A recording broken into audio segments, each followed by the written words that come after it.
tipo de...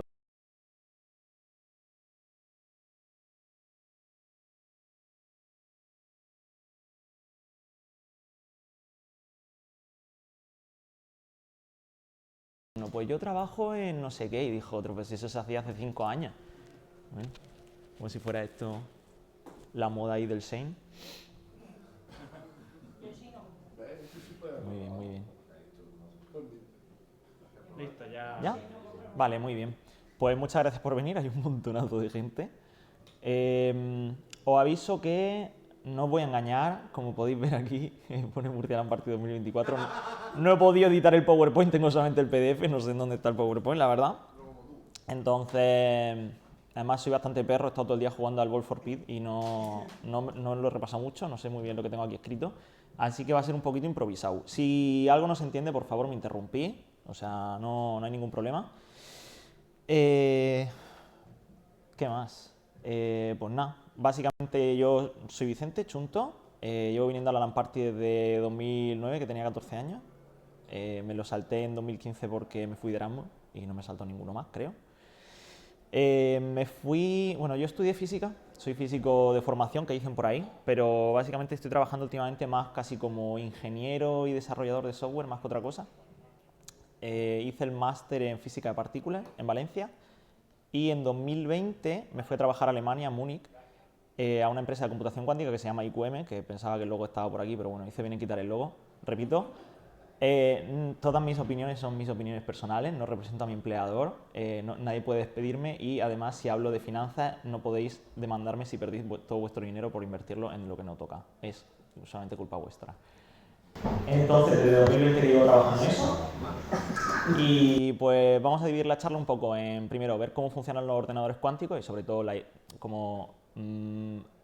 ¿hay alguien aquí? O sea, levantar la mano si tenéis alguna idea de más o menos computación cuántica, habéis leído algún artículo, a lo mejor en algún periódico, sin vergüenza, porque si no veo las manos no sé cuánta gente. Sin contar tu charla de Ñarce el año pasado. Hombre, tú eres una entera ya. Intenté Sí, ¿no? miré de internet a ver conceptos básicos para Mm, prepararme para la mm. charla y me vi tan Vale. sobrepasado que pasé. Vale. Lo digo porque también en internet hay muchas, ya me veréis decirlo, hay muchas analogías que a lo mejor no son muy buenas y hay también mucha gente que intenta aprovecharse de temas tan complicados que pues, cosas de conciencia cuántica y medicina cuántica y cosas así que luego al final son... Me preguntó la prima de mi novio, dice, oye, una amiga mía la han operado y le han vendido por 150 euros una tarjeta cuántica de sanación. Y yo, Dios, no, por favor. Entonces, que hay que llevar mucho cuidado con ese tipo de cosas, entonces vamos a hablar también de magufadas y tal. Entonces, antes de hablar de ordenadores cuánticos, podemos hablar un poquito de lo que es la computación de toda la vida. Los que trabajamos en computación cuántica lo llamamos computación clásica, pero bueno, todo el mundo pues lo llama simplemente computación ordenadores. Entonces, computación de toda la vida, básicamente está basada en bits. Tenemos bits que pueden ser, bueno, los implementas como tú quieras, transistores o cualquier cosa. Y básicamente es como la información mínima que podemos guardar, ¿no? O que podemos manipular, que es o sí o no, o un 0 o un 1, ¿no? Menos información que eso no puede ser, porque si siempre es sí o siempre es no, o siempre es 0 o siempre es 1, entonces no tenemos ningún tipo de información. Básicamente es como un interruptor que está o encendido o en apagado. ¿Cómo operamos con esta información? Pues básicamente utilizamos puertas lógicas, que son en función del estado inicial de uno o varios bits, pues aplicamos una operación que cambia el estado de dichos bits en el tiempo, ¿no?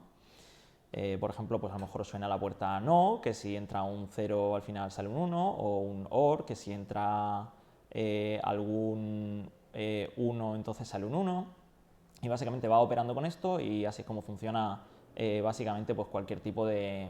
Vamos a estar hablando sobre todo de cálculos, todo lo que hace un ordenador es un cálculo, al final por ejemplo la pantalla son cálculos de qué colores tienen que ir en cada uno de los píxeles y tal, y eso pues son una serie de cálculos matemáticos, cálculos numéricos. Y vamos a estar hablando sobre todo de cálculos porque estamos hablando de bueno, computación cuántica, sobre todo lo que queremos utilizar ahora mismo es hacer una serie de cálculos, ¿no? Entonces, ¿qué es la computación cuántica y sobre todo qué es lo que no es? Porque muchas veces, ya lo explicaré ahora un poquito en detalle, es básicamente un nuevo paradigma de computación, es decir, realizamos computaciones o cálculos de manera completamente diferente a como se hace en computación clásica, ¿vale? Es una lógica distinta, es un tipo de procesamiento de información completamente diferente. No es que realicemos los mismos cálculos pero más rápido, que esa es una de las como misconceptions, ¿no? Es una de las ideas que pululan por ahí que son básicamente erróneas, que es como un ordenador clásico que funciona mucho más rápido o que es mucho más pequeño. No, no funciona así, simplemente es un tipo distinto de procesamiento de información que sirve pues para un tipo distinto de problemas que un ordenador normal. ¿Sí, Pepe? A lo mejor voy un poco por delante. Sí, dime. Pero sigue siendo 0 y 1. Vas por delante. Sí y no.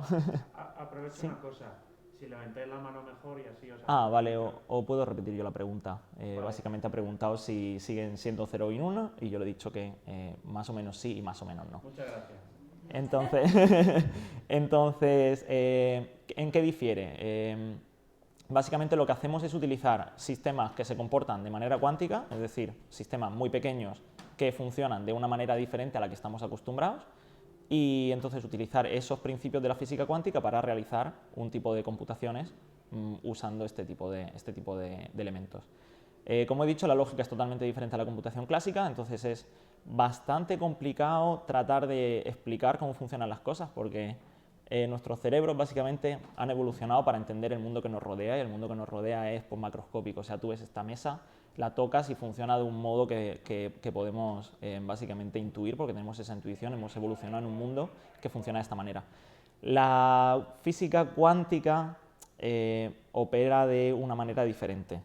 Tenemos muchas pruebas y evidencias de que funciona, pero no podemos como comprobarlo con nuestra lógica o con nuestros ojos, ¿no? Entonces es complicadillo de entender. Me temo que vais a tener que confiar en las cosas que os diga, pero es que no hay forma no hay otra forma de hacerlo.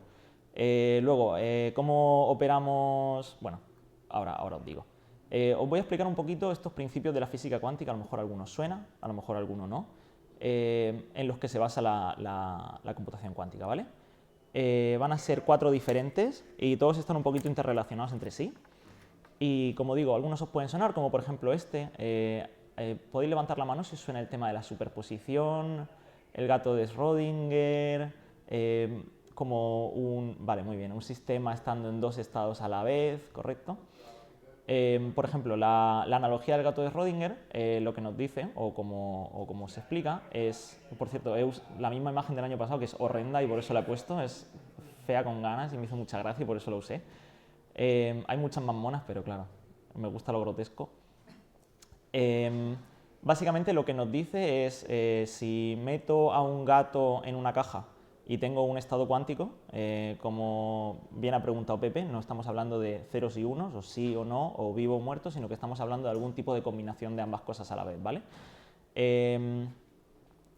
Como se llama, es una combinación lineal. A lo mejor si alguno habéis dado matemáticas o física o alguna carrera de ciencias o habéis dado álgebra, lo que podemos básicamente decir es que es algún tipo de combinación de dos cosas diferentes a la vez, ¿vale?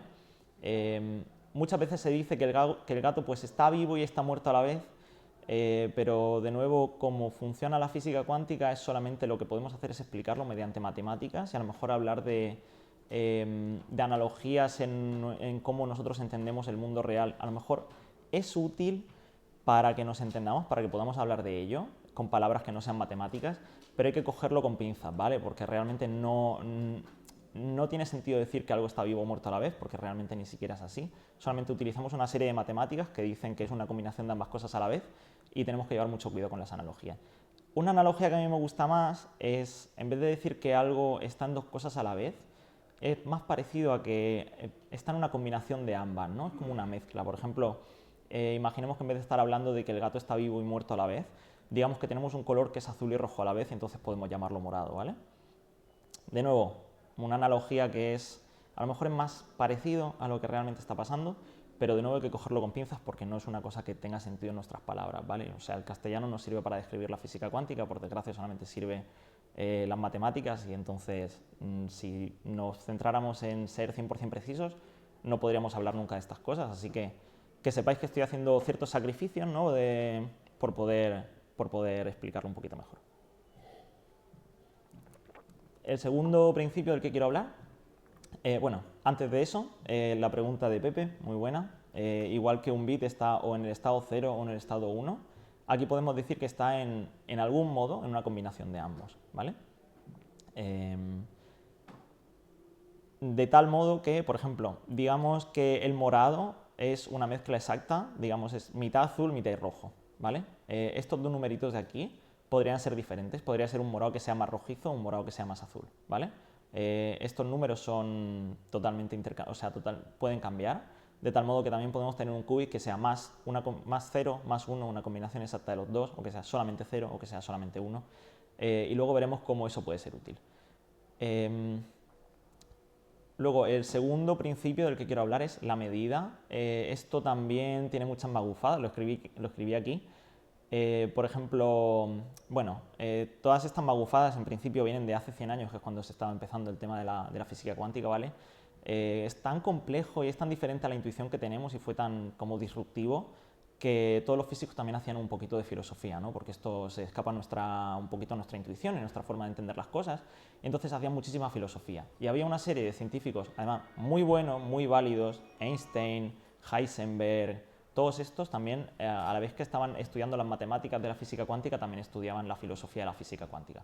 Y había una serie de físicos que decían que la consciencia de un ser humano jugaba un rol fundamental en todo lo de la física cuántica. A día de hoy sabemos que no, pero por ejemplo en su día se decía, básicamente el principio de medida de la física cuántica lo que nos dice es, imaginemos que tenemos un estado cuántico que es morado, que sea una parte azul y una parte rojo. Lo combinamos, ¿vale? Y tenemos este morado. Como podéis ver, en nuestro mundo real no hay cosas que sean que estén en dos estados a la vez. Esta mesa no está del derecho y del revés a la vez, ¿vale? Solamente está del derecho, está con las patas boca abajo y con el tablón hacia arriba. Entonces, ¿dónde está esa disonancia entre esto que os estoy contando de la física cuántica, que hay cosas que están en dos estados a la vez, y el mundo que nos rodea, que este micrófono está ahí y no es que esté ahí y ahí al mismo tiempo, ¿verdad? ¿Dónde está esa disonancia? ¿Dónde está ese corte entre la física cuántica y la física de nuestro mundo real, ¿no? Pues la disonancia está en la medida, ¿vale?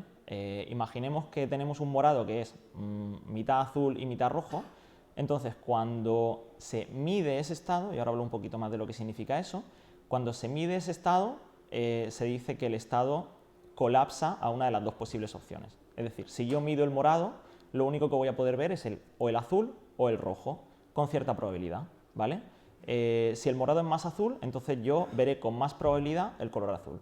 Y si el morado es más rojo, veré con más probabilidad el color rojo cuando lo mida.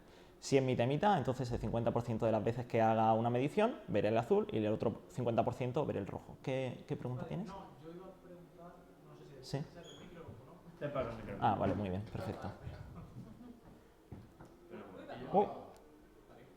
¿Qué pasó? ¿Se ha ido a la presentación? Sí, espera, voy a probar a ver. Está duplicado. Me he movido yo. Ah, ya está. Ya está. ¿Quién ha boicoteado el servidor? Sí, un momentillo. El Ariel. ¿Qué tenía la pregunta? Se ha ido a la presentación y todo.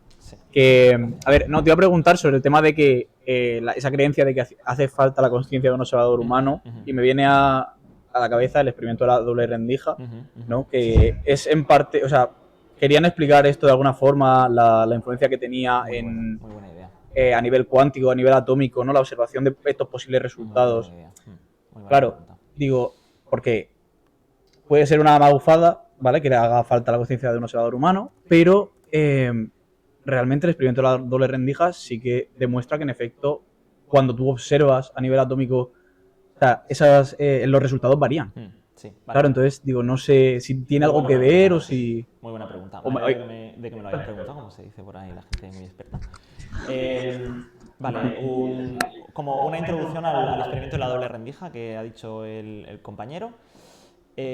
Básicamente, imaginemos que tenemos una pared aquí y tiene dos rendijitas, ¿verdad? Y entonces disparamos electrones desde aquí, una cosa un poquito complicada de hacer, pero imaginemos que podemos disparar electrones, cosa que se hace.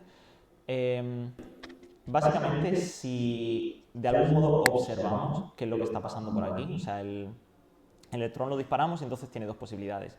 O sigue esta trayectoria y entonces al llegar a una pantalla impacta aquí y podemos medirlo aquí, o sigue esta trayectoria y entonces impacta aquí. Si lo estamos observando, se comporta de una manera, como he dicho, y si no lo estamos observando se comporta de otra manera diferente.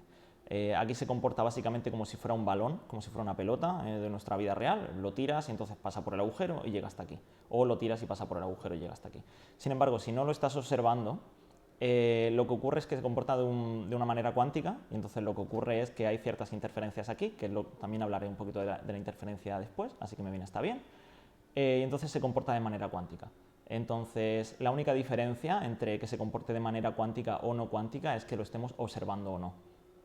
Entonces, esto fue un experimento, vamos, fundamental en cuántica, fue uno de los primeros, y fue también por lo que suscitó todo este debate de qué significa observar algo, cuál es la única diferencia entre el experimento de la izquierda y el de la derecha, es que lo estamos mirando. ¿Qué significa que lo estemos mirando? Que lo estamos mirando nosotros como observadores, que nuestros cerebros están procesando lo que está pasando aquí, que nuestra conciencia en algún modo está influenciando este experimento. Realmente observar significa que los objetos cuánticos interactúen más o menos, y es un poquito arbitrario cuál es el límite, más o menos con nuestro mundo macroscópico, con nuestro mundo a nuestro tamaño. Aquí lo que está pasando cuando lo observamos, realmente cuando tratamos de observar el electrón, lo que tenemos es aquí o aquí una serie de instrumentos de medición. Tratamos de detectar el electrón, en vez de detectarlo solo aquí, también lo tratamos de detectar antes. Entonces el electrón está interactuando con nuestro mundo macroscópico un poquito antes, y es aquí cuando empieza a comportarse como un objeto clásico. No está 100% claro cuál es el límite entre lo macroscópico y lo microscópico. Es bastante arbitrario, depende de muchísimas cosas y bueno, hay muchísima investigación sobre ello, pero básicamente se conoce que bueno, no es que nuestras conciencias de seres humanos o como seres vivos tengan un rol especial. Tenía sentido preguntárselo en su momento, pero a día de hoy pues ya sabemos que no. Sí, pregunta.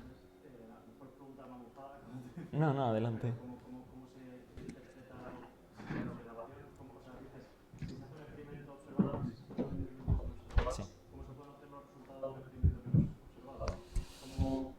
Es una buena pregunta. A ver, no es una pregunta que esté respondida al 100%, porque evidentemente una vez que lo mides con tu instrumento, hasta que no miras el instrumento tú con tus propios ojos, no sabes no sabes el resultado del experimento, ¿vale? Con lo cual es un experimento que no ha pasado porque no lo has mirado tú con tus propios ojos de humano. Pero se entiende que una vez que el aparato ya ha registrado su dato, ¿no? Ha registrado qué es lo que ha ocurrido, que lo mires tú o no va a cambiar el registro de ese experimento, ¿verdad? No va a cambiar lo que tienes. Igualmente, no es un tema en el que quiera tirarme aquí media hora porque no hemos hablado de computación todavía, pero sé que es jugoso. Sí, sigue, adelante. ¿Se analiza durante el proceso de experimentación? Sí. ¿Se analiza solo los resultados? Sí. Entonces, la pregunta entonces sería que la diferencia de observación... Hola. Eso lo Vale. Si durante el proceso si durante el experimento es cuando se introduce la observación, ese es el cambio, ¿no? Entonces, cuando estás haciendo el experimento, si estás observando en los diferentes parámetros o si es únicamente al finalizar la experimentación cuando se obtienen los resultados. No sé si... No termino de entender la pregunta. De todas formas, si te parece, lo podemos hablar después, porque claro, tengo un tiempo limitado y no hemos empezado a hablar de computación todavía, pero luego lo comentamos, sin ningún problema. Y había otra preguntita por ahí. ¿Es sobre lo mismo? Vale, pues luego nos quedamos y hablamos un poquito. Muy bien, pues entonces, volvemos. Tenemos un estado en superposición, nuestro morado que es o azul o rojo, y cuando lo medimos entonces tenemos cierta probabilidad de medir uno de los dos estados o el otro. Es decir, la mecánica cuántica se comporta de manera probabilística a nuestros ojos. Incluso aunque nuestro morado sea siempre el mismo, imaginemos que es exactamente mitad azul, mitad rojo, o mitad 0, mitad 1. Siempre que lo midamos, va a haber un proceso probabilístico que va a hacer que midamos o un azul o un rojo con ciertas probabilidades. ¿Por qué ocurre esto? Preguntarnos el por qué a lo mejor ya entra un poquito en filosofía. Lo que hacemos en física es describir las cosas que ocurren y no nos preguntamos por qué. Por ejemplo, ¿por qué hay gravedad? No nos preguntamos por qué hay gravedad, solamente nos preguntamos cómo funciona la gravedad. ¿Por qué gravedad? Ya es un problema filosófico, teológico para quien crea en Dios, etc. Y esto pues también entra en eso. Podemos describir cómo funciona, no tanto por qué funciona así. A lo mejor nos interesa más preguntarnos cómo funciona solamente porque es muy contraintuitivo y estamos acostumbrados a la gravedad, pero al final la pregunta cómo funciona el proceso probabilístico de la mecánica cuántica y por qué tenemos gravedad, al final son igual de complicadas de contestar, solamente que una nos interesa más pues porque es más jugosa, ¿no? Porque la gravedad estamos todo el día con ella. Entonces, básicamente la probabilidad de medir el azul viene dada por el numerito que acompaña el azul, y la probabilidad de medir rojo viene dada por el numerito que acompaña el rojo, es decir, por la magnitud de cómo de azul o de rojo es nuestro morado. Sobre el entrelazamiento, que es otro de los principios de la cuántica que quiero hablar, de los 4 que quiero hablar, básicamente lo que nos dice es, tenía aquí una animación que no funcionó el año pasado y tampoco funciona esta,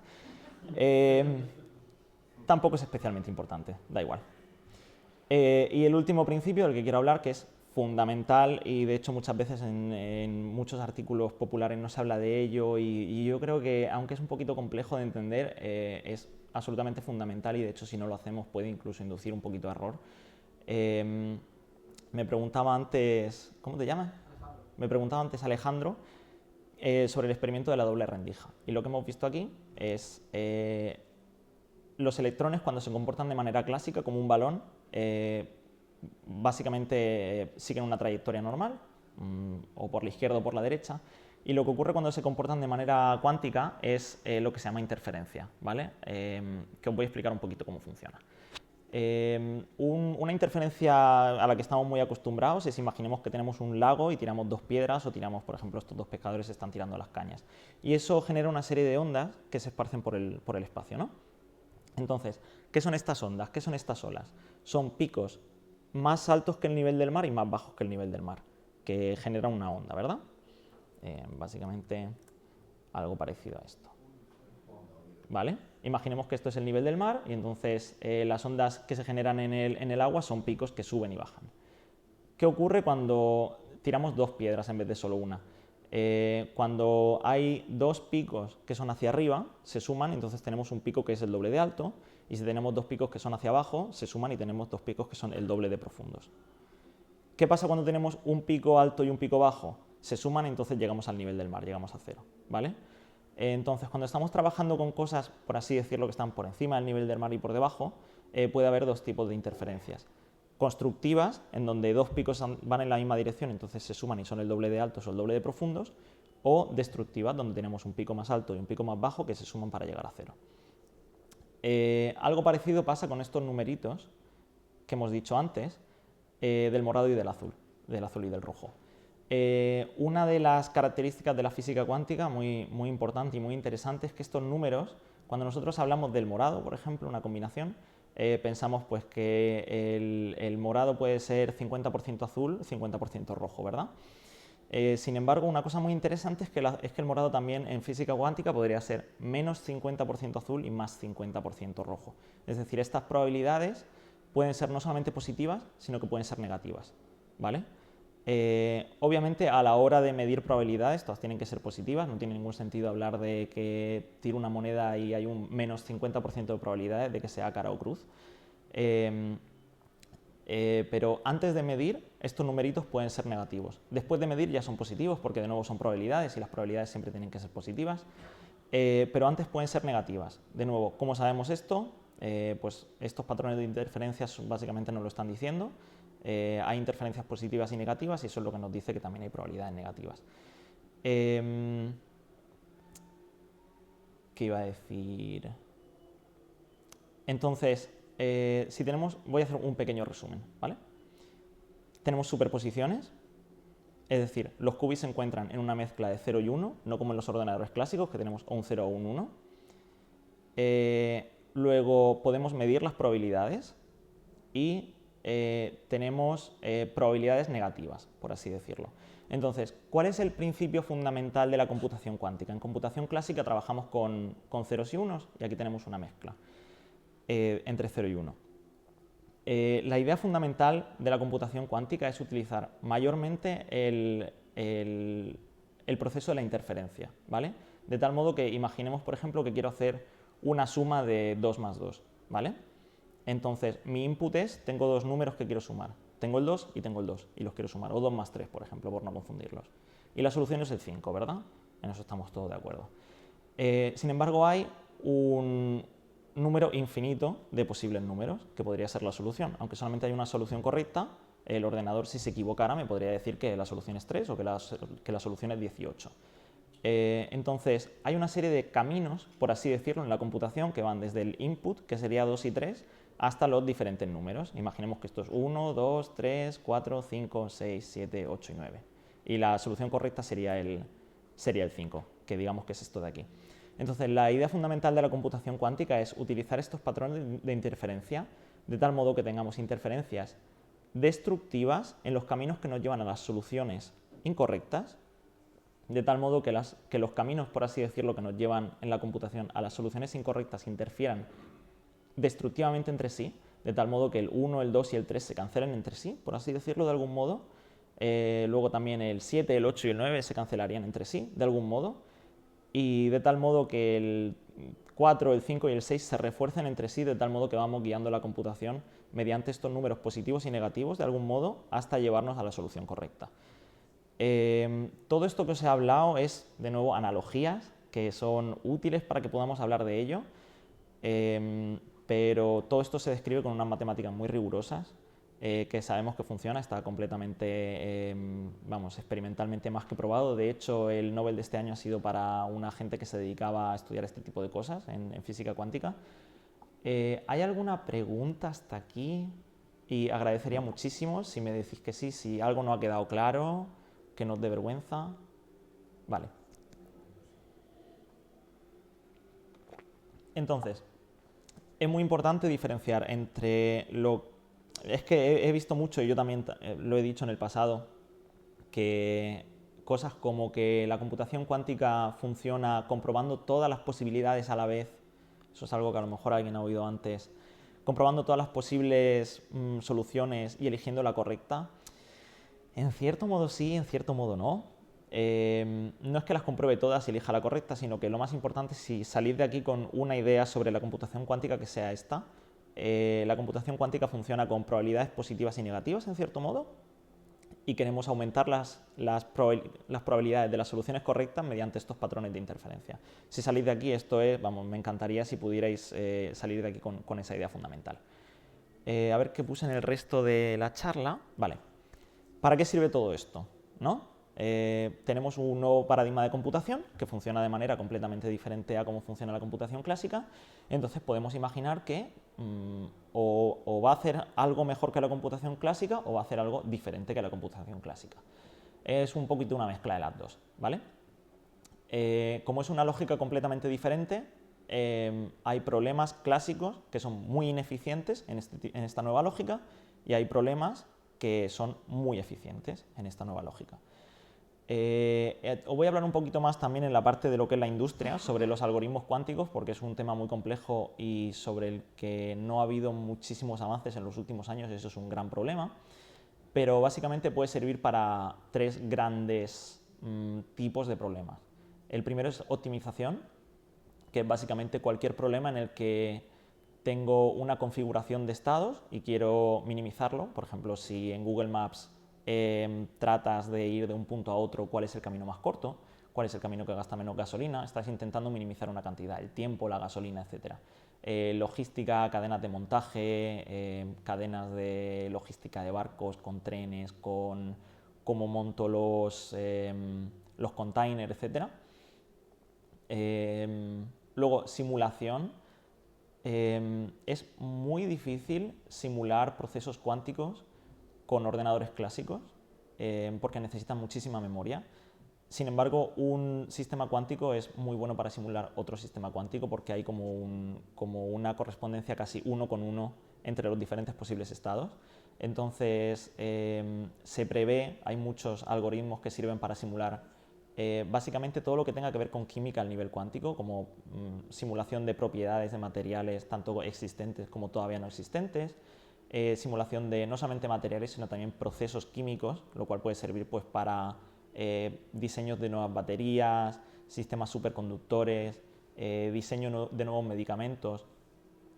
Cuando uno diseña medicamentos, básicamente puede hacerlo de dos maneras diferentes. O crea el compuesto, o medicamentos o incluso materiales, o crea el compuesto físicamente, empieza a mezclar las sustancias que dan o los materiales o los procesos, o lo simula, que se llama o in vitro o in silico, que es simularlo con un ordenador. Entonces, si simulas algo, pues puede ser muchísimo más barato que construirlo con los procesos que eso conlleva y con el gasto de los materiales. Entonces, hay muchísimos algoritmos que sirven para simular, sobre todo, sistemas cuánticos. Y una aplicación muy importante que se descubrió en los 90, un hombre estadounidense describió un algoritmo para... Aquí he puesto romper la criptografía. Básicamente, ¿alguien sabe aquí sobre criptografía, algoritmos de RSA? Vale. Sí. Muy bien. Pues básicamente cómo funciona es bueno, que me corrija, yo no sé mucho de criptografía, así que si me equivoco me podéis corregir de nuevo.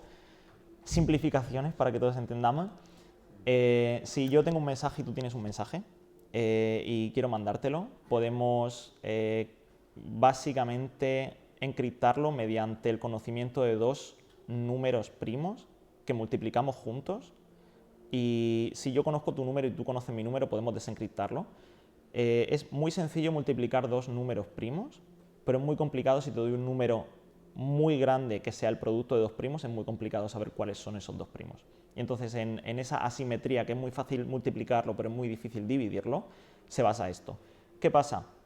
Que ese proceso de división, que se llama factorización, si yo te doy un número que me digas cuáles son los dos primos que lo componen, es extremadamente difícil en computación clásica, de tal modo que básicamente la criptografía se basa en la idea de que si yo te doy un número y tú tienes que factorizarlo, vas a necesitar más que la edad del universo en hacerlo.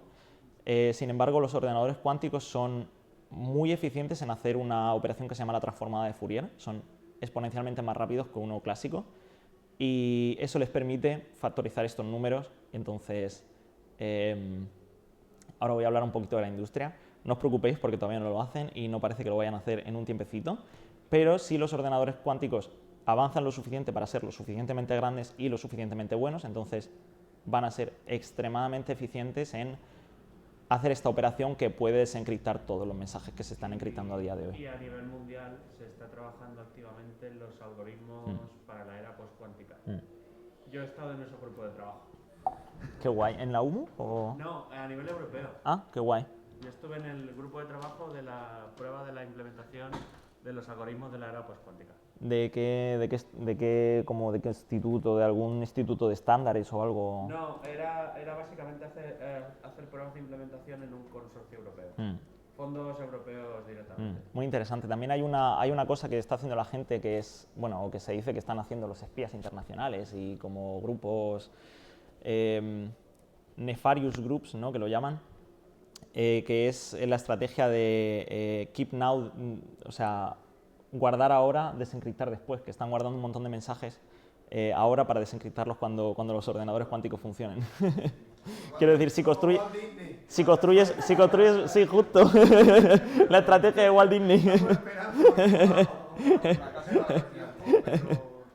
Así como dato, el proyecto en el que estuve yo buscaba todos los enfoques. Por un lado estaba la parte de Telefónica, probando toda la parte de infraestructura a la migración de estos algoritmos, una parte de IoT industrial que estaba en CSIC enfocado en probar todo esto a nivel industrial, y luego otra parte que era navegadores para hacer pruebas de uso de estos algoritmos sobre Firefox y su implementación.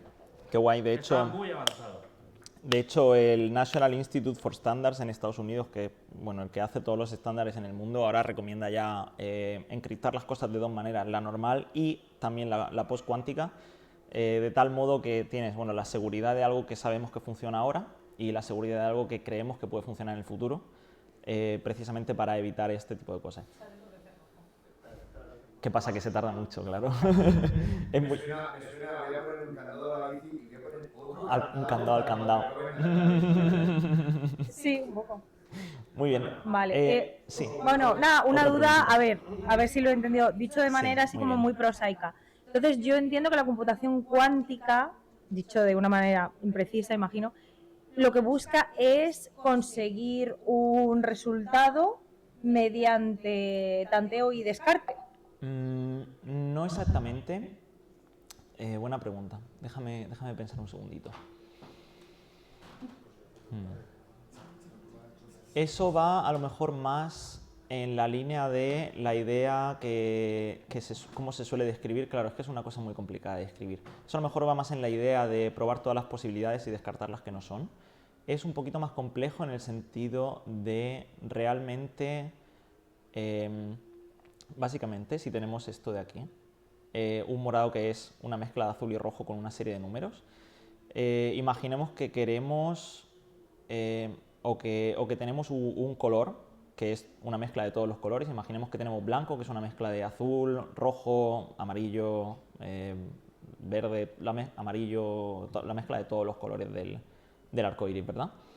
Lo que queremos es literalmente que se cancelen entre sí de tal modo que imaginemos que nuestra respuesta correcta fuera el azul. De algún modo queremos extraer el azul de aquí.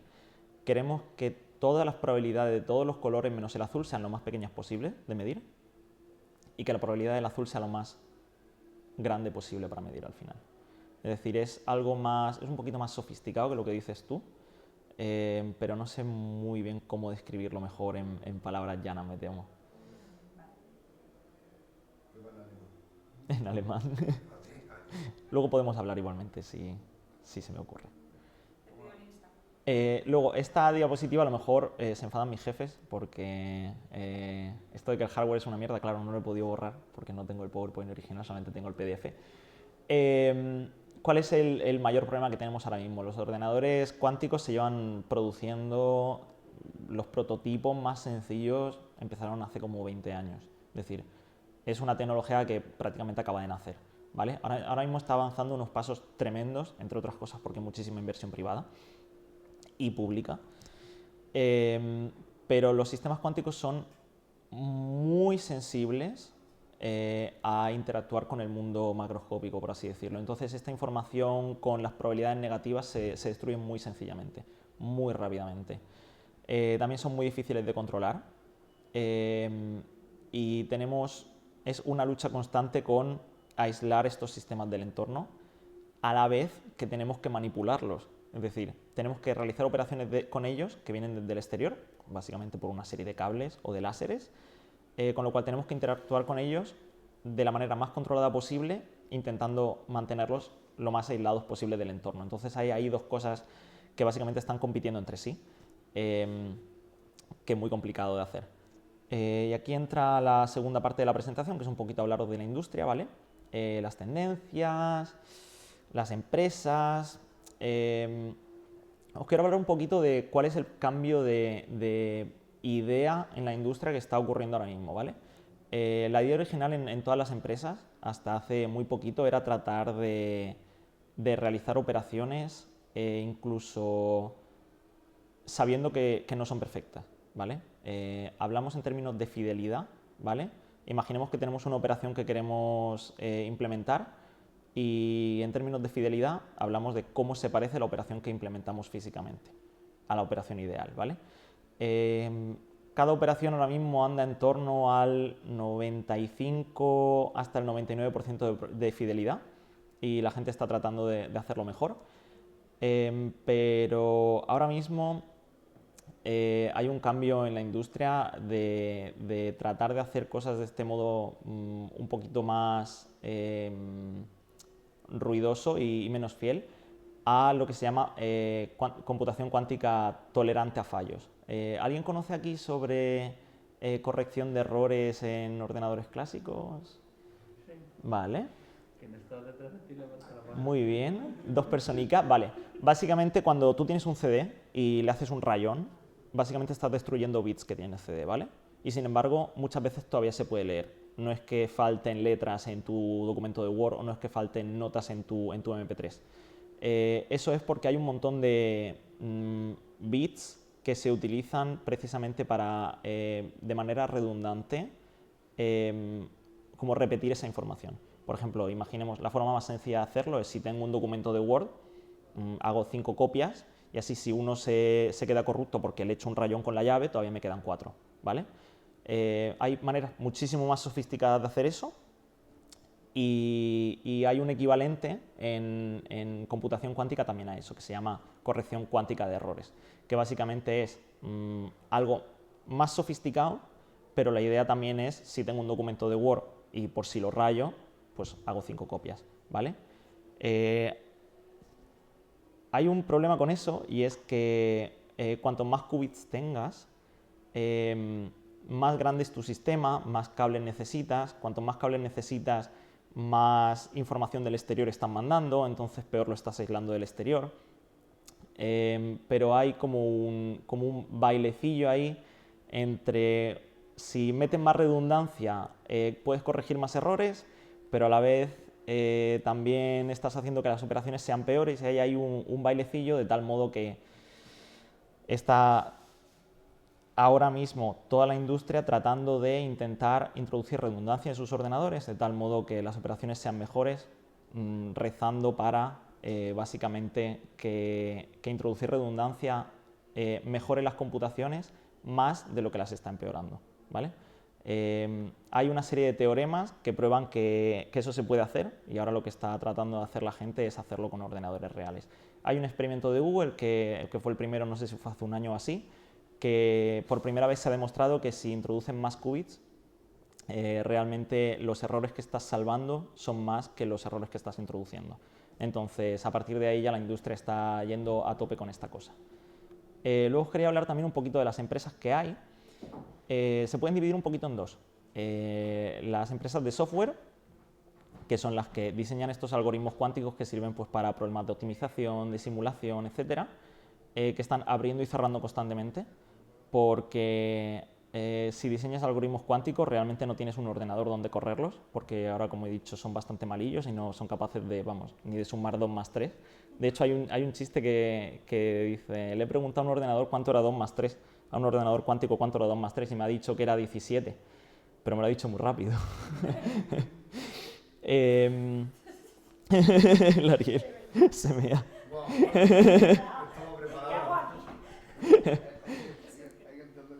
Y luego también hay una serie de empresas que son las que desarrollan el software para controlar los ordenadores cuánticos, para utilizarlos, ¿no? Y también otra, bueno, no sé si es un chiste o qué es, hay un dicho que es que durante la fiebre del oro los que más dinero hacen son los que venden palas, ¿no? Pues básicamente estos son los que están vendiendo palas y se están haciendo un poquito de oro. Esas no abren ni cierran, a esas les va muy bien.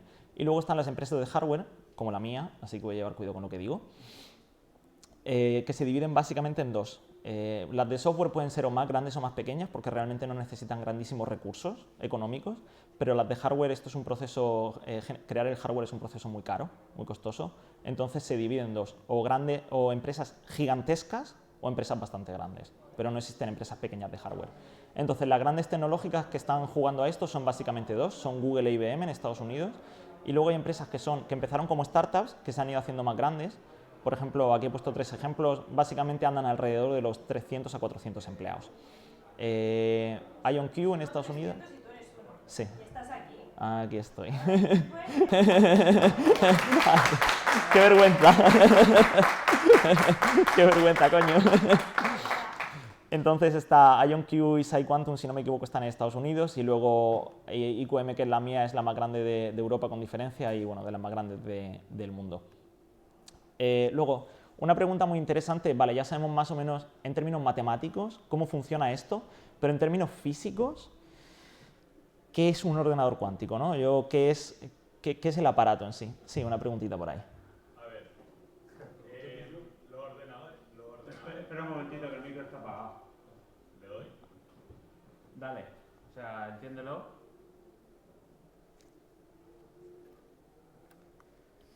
¿Le has dado? Ahora está encendido. Ah, muy bien. Intentan resolver el mundo físico por la estadística positiva o negativa de la interferencia. Y cómo, al ser algo físico, ¿cómo hacéis para que, o sea, cómo se hace, o si sabes hacerlo, para que no interfieran? ¿En qué sentido? ¿Puedes explicarlo un poquito más en detalle? Al ser algo físico, Sí. ¿interfiere en algo? O sea, aquí hay... La interferencia no es una cosa mala, ¿vale? No sé si es eso lo que estás preguntando. La interferencia es... De hecho, es una cosa fundamental. Lo que queremos es precisamente que ocurra interferencia.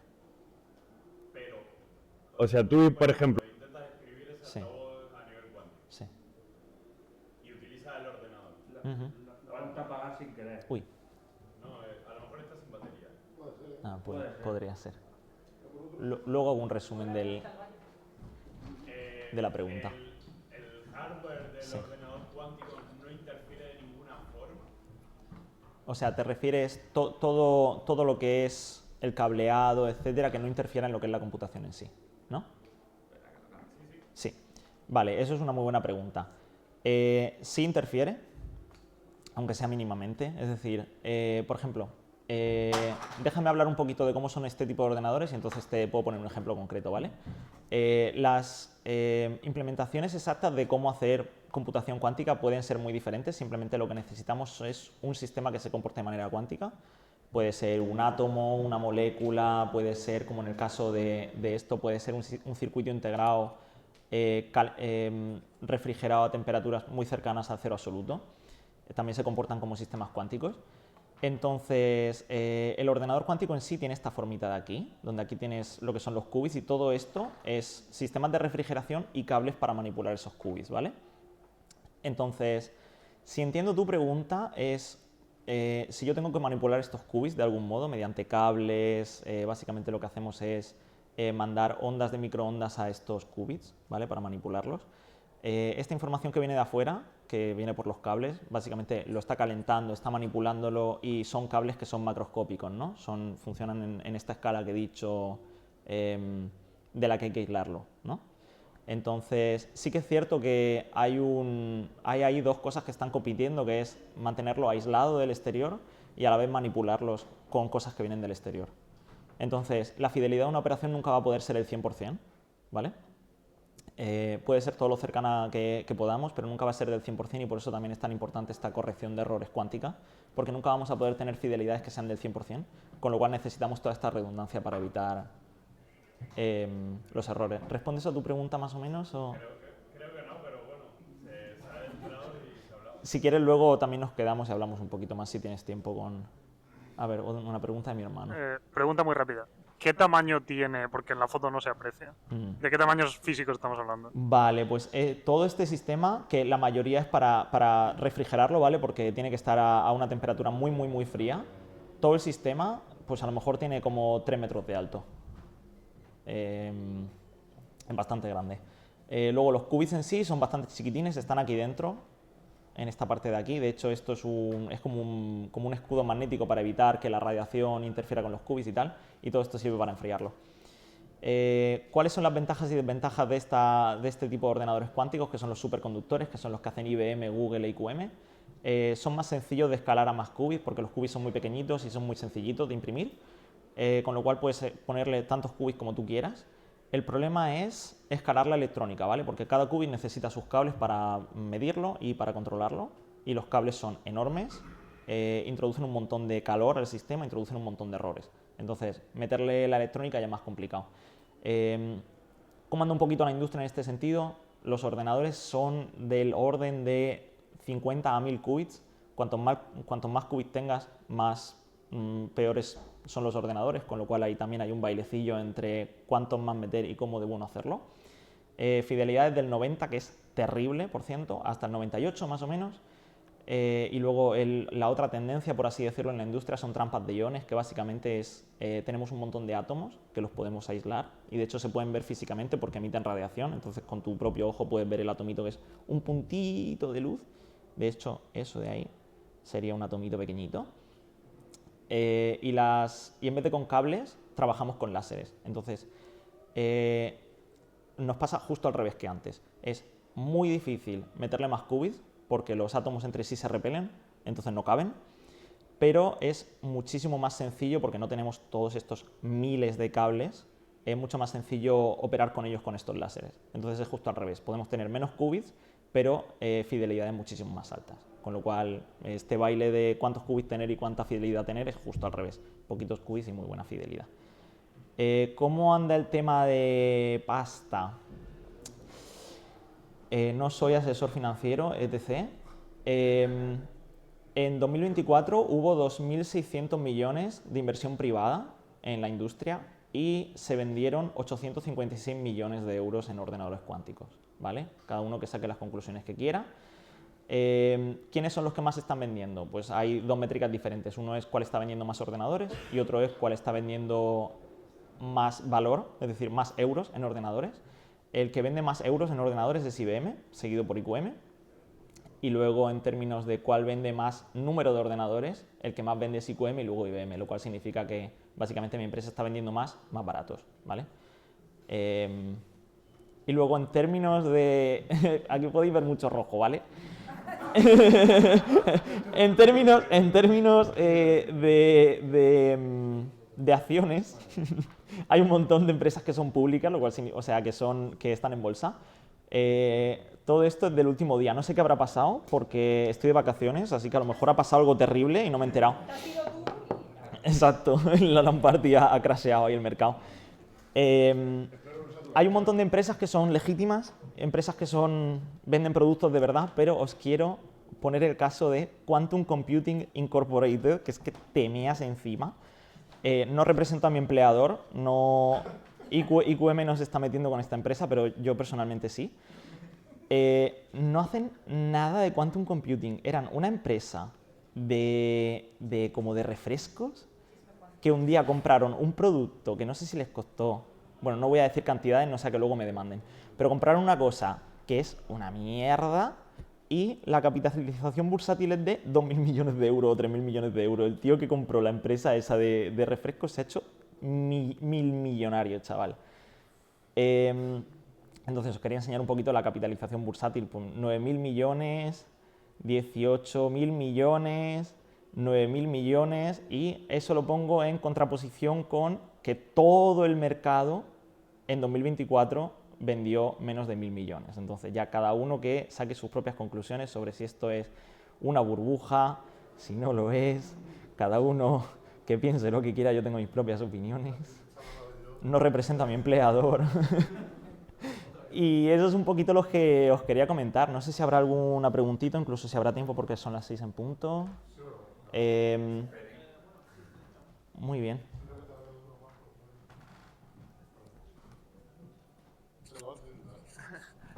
Buenas. Sí, tenía una duda y es que el premio Nobel de este año es que se ha conseguido hacer un chip que funciona, por así decirlo, los principios de la cuántica en la física clásica.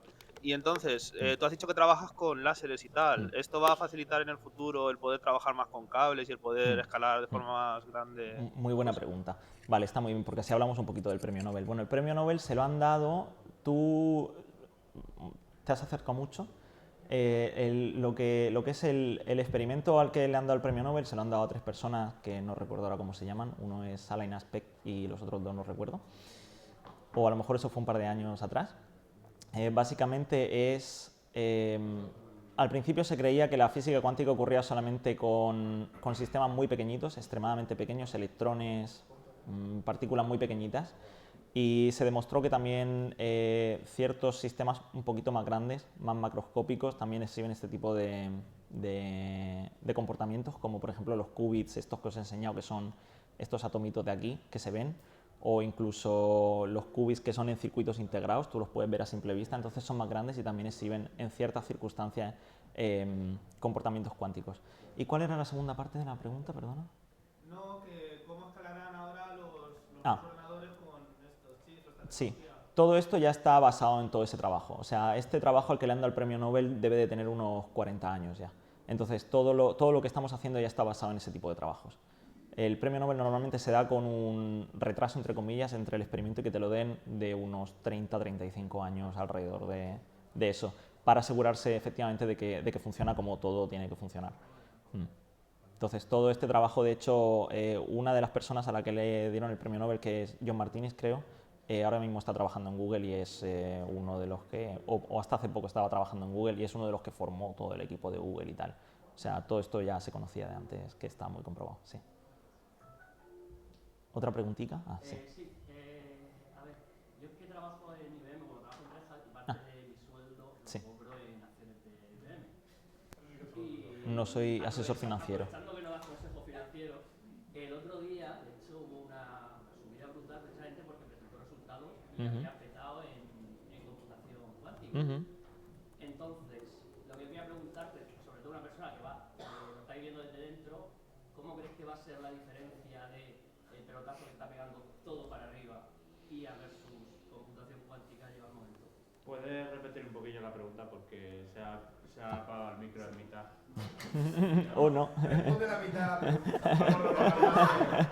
Sí, que va a pegar más fuerte al mercado en general y también a nuestra vida personal, si la IA o la computación cuántica. Si tuviera una respuesta a eso, sería millonario de aquí a unos años, claro. No sabría decirte. A ver, hay signos de burbuja en ambas. Yo personalmente llevaría mucho cuidado. Como con todo en la vida.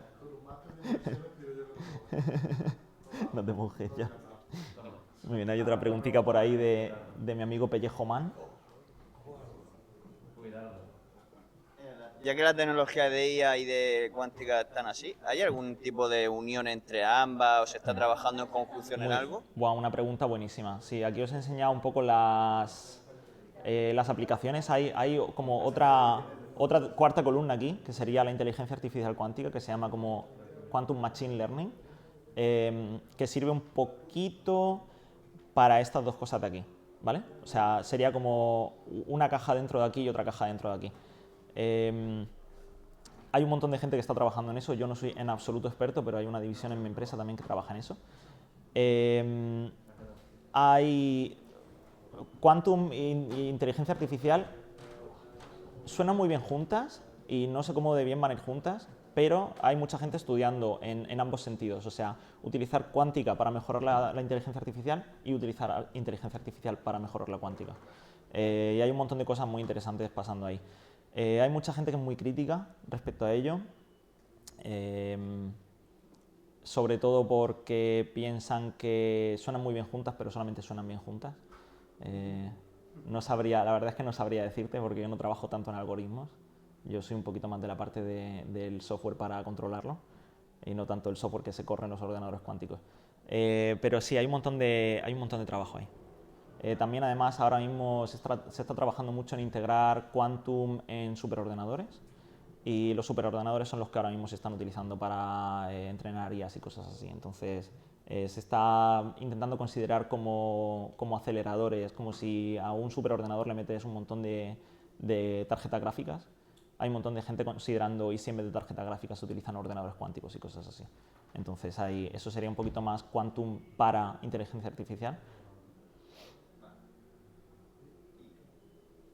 Bueno, ya que estás, si yo no tengo prisa. ¿A nivel de diseño del hardware de los ordenadores cuánticos, ¿crees que la IA va a ayudar en algo para la hora de diseñarlo o mejorarlo? Sí, buena pregunta. Ahora mismo hay un montón de, por así decirlo, trabajo artesanal a la hora de diseñarla y hay muchísima gente trabajando en cómo automatizar todo ese proceso y una de las herramientas que más se está utilizando es inteligencia artificial. Sí. Muy buena pregunta.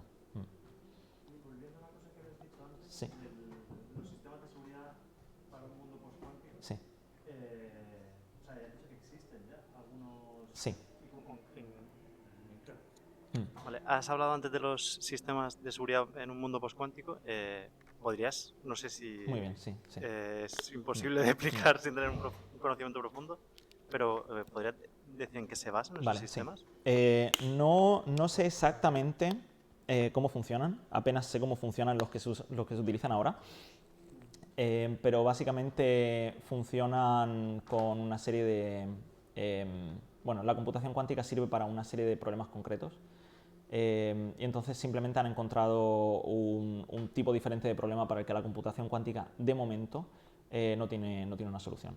Entonces también esa es una de las razones por las que he dicho que lo que recomienda el NIST, el Instituto Nacional de Estándares de Estados Unidos, es hacer las dos cosas a la vez, porque un tipo de de criptografía que de momento los ordenadores cuánticos no pueden romper, no te asegura que no sea así en el futuro. Entonces, por eso prefieren recomendar estas dos capas de seguridad.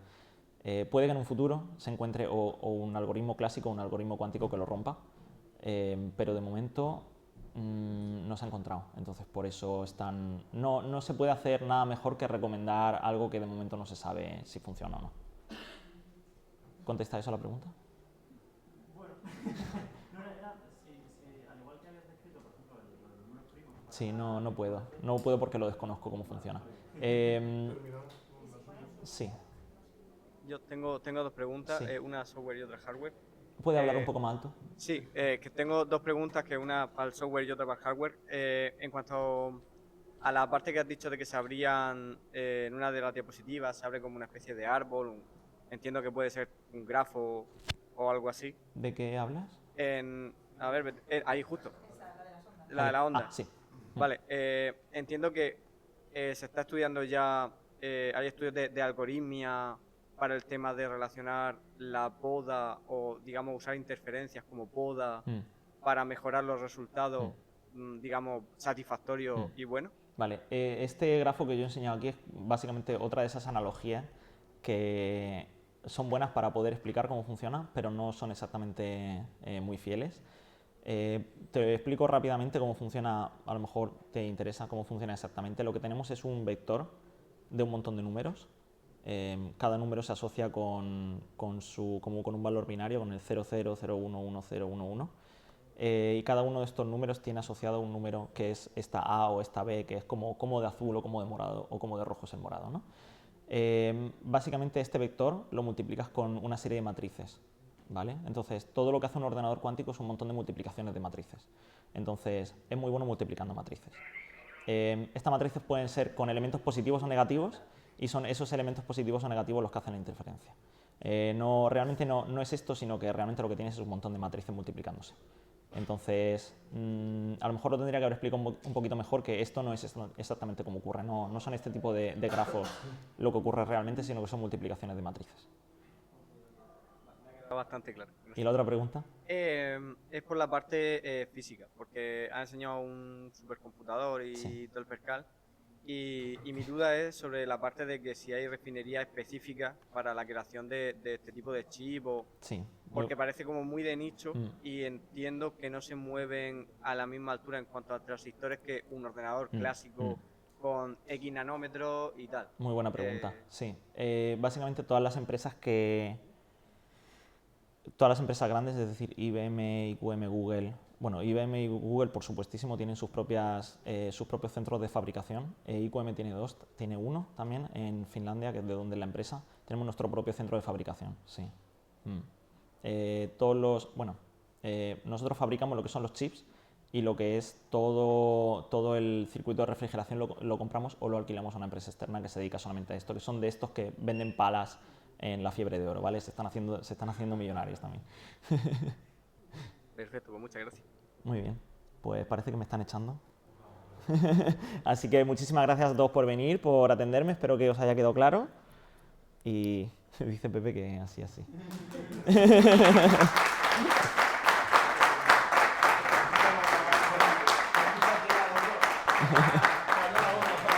Mañana otra.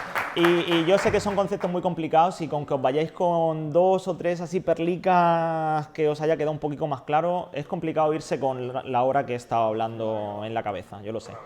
Tampoco es mi intención, yo con que os vayáis con 3 o 4 cositas así más o menos me quedo más que contento.